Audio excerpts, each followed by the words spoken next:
Jadi sebenarnya blogging itu masih worth it nggak sih? Hai semuanya, kembali lagi ke YouTube channel aku, nama aku Felicia. Aku pengen cerita ya, pengen curhat-curhat. Dari akhir tahun kemarin atau awal tahun sekarang ya, itu tuh aku sempet down banget, sempat stres. Soalnya performance blog aku tuh bener-bener turun drastis. Kalau kalian misalnya ada ikutin tren-tren tentang SEO, blog, Google segala macam, itu tuh di bulan September tahun lalu ada update algoritma Google. Jadi itu September 2023 update yang helpful content update.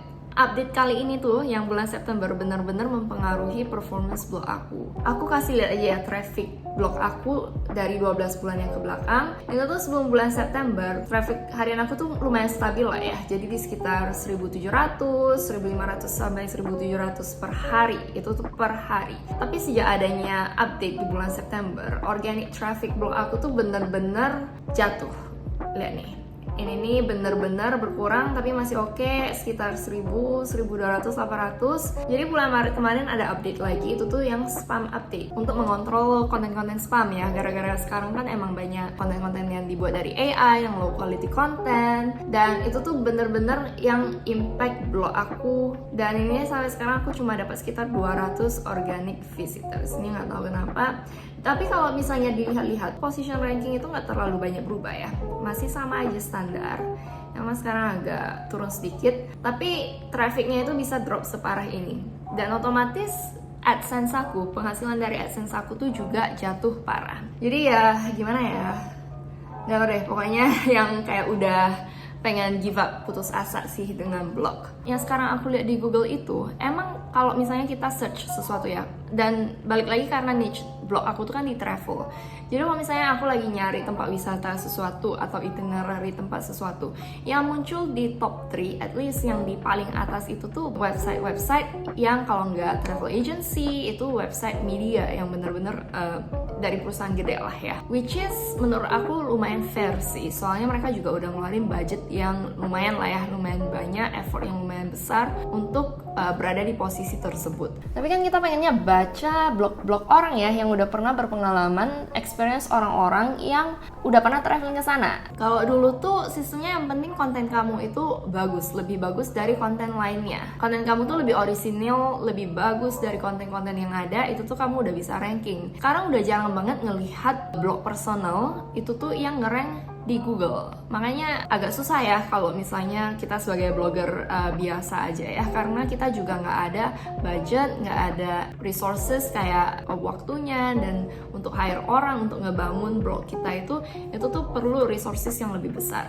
Dan soon, bahkan sekarang aku udah ngerasain sih, kalau misalnya kalian coba search aja di Google, yang paling kerasa sekarang kalau kalian nyari lirik musik ya, contohnya ini aku kasih random aja, misalnya Hello Adele lyrics, Google udah generate langsung jawabannya, liriknya. Jadi otomatis orang tuh nggak bakal ngeklik lagi ke website lirik-lirik lagu tersebut kan. Jadi mereka juga trafficnya bakal berkurang. Sama kalau misalnya aku nyari things to do di Macau contohnya, Google tuh udah langsung ngerekomendasikan. Kalau nggak salah ini sebutannya generative AI ya. Jadi bener-bener Google udah munculin jawabannya. Jadi orang tuh nggak perlu lagi ngeklik ke website tertentu, which is like mengurangi traffic kita banget lah pokoknya. Jadi kalau ditanya blogging itu masih worth it nggak sih? Menurut aku kalau kalian cuma pengen ngejar AdSense, kayaknya sekarang udah nggak worth it lagi deh. Nggak tahu ya, mungkin ini menurut pendapat aku pribadi aja. Tapi kalau misalnya teman-teman yang lain, kalian ada yang juga seorang blogger dan punya pemikiran atau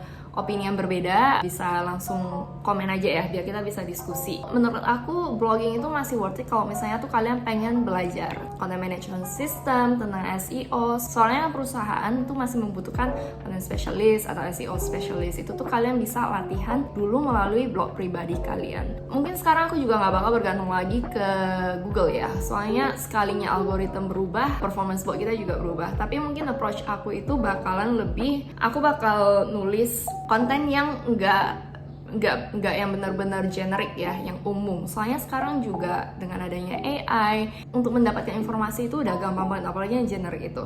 Jadi mungkin konten-konten yang aku bikin ke depannya itu benar-benar cuma yang lebih personal, ke arah storytelling. Satu hal yang benar-benar salah aku dari awal yang nggak aku lakukan itu adalah membangun mailing list. Mailing list itu apa sih? Jadi kayak kita bisa ngumpulin email-email orang yang pengen subscribe. Jadinya nanti kita bisa ngeblast atau broadcast email kita. Sampai sekarang aku coba sih kalau untuk kita broadcast email, terus open rate-nya itu lumayan tinggi, masih sekitar 40-50%an orang yang bakal ngebuka email kita. Beda dengan yang sekarang pokoknya di social media lah, atau di even blog social media segala macem. Jadi kadang emang konten kita nggak di-push aja sama algoritma kalau misalnya kita nggak dapetin engagement yang seharusnya kita dapatkan. Jadi menurut aku penting banget sih kayak ngebangun email list, dan selain itu juga mungkin lebih memperkuat personal branding ya. Personal branding ini juga ngebangunnya nggak gampang ya, karena orang tuh harus trust kamu, harus lebih open, lebih komunikatif dengan para audience kamu. Kalau misalnya kalian pengen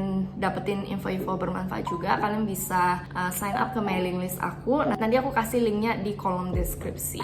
Apalagi ya, tapi bener-bener deh, pokoknya sejak September kemarin itu, sejak performance blog aku turun parah, bener-bener yang nggak tau deh, udah pokoknya capek lah. Soalnya kita udah ngeluarin banyak energi, banyak waktu untuk ngembangin blog kita, dan tiba-tiba sekalinya algoritma berubah dan kita kena impact-nya cepet banget gitu.